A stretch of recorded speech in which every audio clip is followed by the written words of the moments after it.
Hey everyone, Steve Dangle here with LFR. Steve, what does that stand for? I've been watching you for 6 years and I don't know what it stands for. It stands for Leafs Fan Reaction, my friend.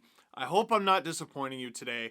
This is going to be a one-taker video. Now, typically, my one-taker LFRs are because the Leafs just lost 7-0 on a Tuesday to the Panthers or something, and I just couldn't. I just couldn't. We're doing a one-taker today because there are literally not enough hours in the day. So yesterday was the trade deadline, and on top of everything that happened yesterday, all the videos we had to make, the videos from the Leafs trades the night before with Foligno and Riddick, the podcast, I have Blue and White Therapy this morning, there's the LFR today, I'm supposed to be on Tim and Friends later tonight. On top of the fact that there aren't enough hours in the day, the furnace broke. And where is the furnace? Right next door. It's right in the next room. So I'm sorry.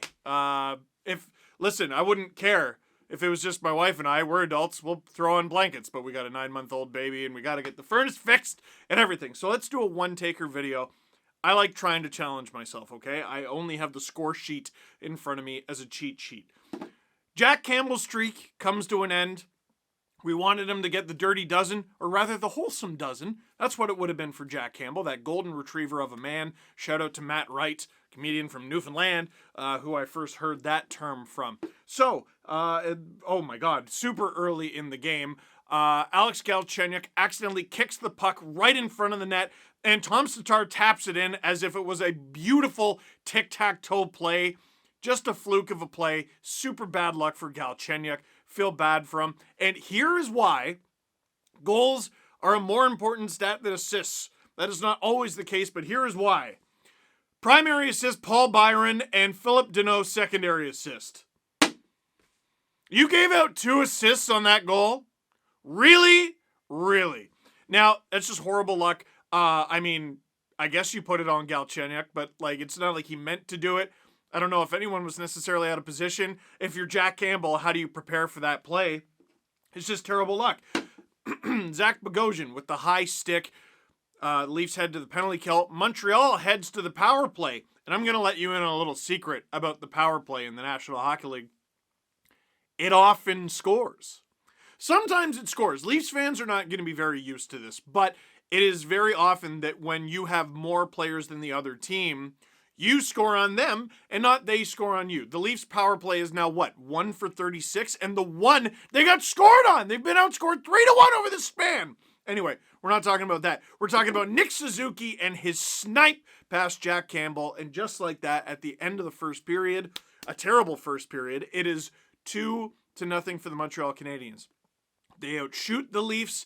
They outchance the Leafs, I don't think by quite as wide a margin as the shots suggested, but it just wasn't a very good start for the Leafs. So, cue the comeback. The Leafs still getting outshot to heck.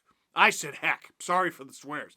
Mitch Marner to Austin Matthews. He tips it in for his 32nd? That's got to be a typo. Because he had 29, 30, 31. That is ridiculous. I will die mad that it took 3.5 years to put Mitch Marner with Austin Matthews and even strength. Why? How dare you? Anyway, so the Leafs are finally on the board. They're having a much better period in the second. They're getting their chances. They're flurrying around. There's an opportunity on a rebound. This is why I don't do one-takers very often. It's very difficult. And it springs to John Tavares. It's not just that he threw it on with a hope and a prayer. I don't think John Tavares shoots that way. Just a wicked backhander, and he's starting to heat up a little bit, which is an extremely good thing for the Leafs, and also very good for the Leafs. They tie the game, which is a little important when you're trying to win the game. Here's the problem. About a minute and a half later, partial 2-on-1, because TJ Brody with the little pinch doesn't really work. Morgan Rielly, the only guy back, doesn't really commit or take anybody. It sort of makes you appreciate what TJ Brody does on 2-on-1s. I'd appreciate it if he stopped getting caught, because that's the second time now in recent memory. He's still obviously very good, but let's tighten it up. Why did we buy at the deadline? Oh, right, because the Leafs are supposed to be very good. Josh Anderson snipes on Jack Campbell, and that's probably the first one I'd hang on him, kind of deep in his net. Not exactly the best goal, and not exactly the best out of Campbell over the past couple games, but you're not going to win literally them all.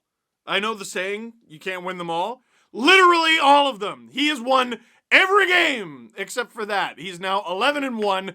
What a bum. Jack Campbell, you beautiful man. And then in the third period, there was a missed high stick on Wayne Simmons. I'm not sure how upset you can actually get about that on account of the power play is a piece of crap. Thomas Tatar scores the empty netter for his 10th of the season and 2nd of the game. When the Habs scored, I didn't know the Leafs had actually pulled Jack Campbell, so that tells you everything you need to know about how bad of a pull that was. And Sheldon Keefe taking some ownership after the game. He said, it's my job to get the team prepared, and obviously they weren't prepared. I think that's just a coach taking one for the team, a team that has earned it and deserves it because they've been so good for so long. Even the 6-5 game against Ottawa was a mess. They won. And they'd won, I think it was 9 out of 10. I kept saying 8 out of 9. 9 out of 10 heading into this game. They're shorthanded without William Nylander. I don't know what else you want.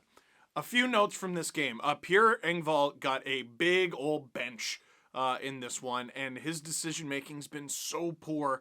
I kind of wonder if he's going to be out of the lineup at some point here, and I wonder if Suomela is the guy who gets the shot. A little bit of center depth. Might as well see what you got in him. What I want to see out of the Leafs going forward, Nick Robertson got a shot in this game. We'll talk about him in a minute. What I want to see going forward is some evaluation. You kept talking about how Rasmus Sandin's going to get a shot and he factors into our plans. Play him! Play him! Sandin's got one game this season. He's got a point. What's he got to do to get into the lineup? I don't understand. Nick Robertson, by the way, it's very difficult to say whether he was good or bad on account of he was on the fourth line. I don't think this guy is a fourth line player. I'd like to see... Obviously, it's a very good team and it's difficult to make. I want to see more from him. And a way to get him more time is to put him on the power play. And I don't understand why you wouldn't put him on a power play that cannot bloody do anything. I know you want to improve with the guys that you have because you figure those are going to be the guys going forward. Those can still be the guys going forward, but for the time being, can you not try something a little bit new, something a little bit fresh? This guy is an assassin on the power play. Can you not try something, anything, to just get the team at least believing, oh, okay, power play goals are possible to score when you're wearing a Leaf uniform? This isn't necessarily against Joe Thornton, but good Lord, it's been a while since he's produced anything. And he's on that power play, and I would think a prime candidate to come off of that power play, and when the team is fully healthy, potentially even come out of the lineup. It's been that bad. And you go, no, that should be Engvall. It could be both. Honestly, could be both by the time the playoffs roll around. Injuries are going to happen. Even if he is out of the lineup, I don't think it'll be for very long. And why not sit him for a couple games? Why not? The dude is 41 years old. So, not going to do any questions for this video because I don't plan on editing it at all. But leave a comment in the comment box down below. What did you think of this game? Are you worried at all? At all? I know they're playing second half of a back-to-back tonight. They could lose 2 straight. Oh, no. They got a handsome little cushion there. Handsome little cushion. There's a term. But they got a good little cushion on a playoff spot. They got a good little cushion on first place. They're clearly going for it. Nylander's going to be back any day now. And then they're going to get Foligno. Riddick's already there. They're going to get Ben Hutton, who could factor into the lineup. They're going to get Suomela. Riley Nash down the line. They're going to evaluate guys. They're already evaluating Robertson. It sounds like they're going to evaluate Sandin. Maybe Liljegren, who's been called up 40,000 times this season, will actually get into the lineup. Who knows? But for now, that is it for this one. Thank you very much for watching. Click like if you like this video. Click subscribe if you really liked it. Tell all your friends that the Leafs play again tonight against the Calgary Flames, and it looks like Big Save It David is going to be making his Toronto Maple Leafs debut against his old team. That's the good stuff.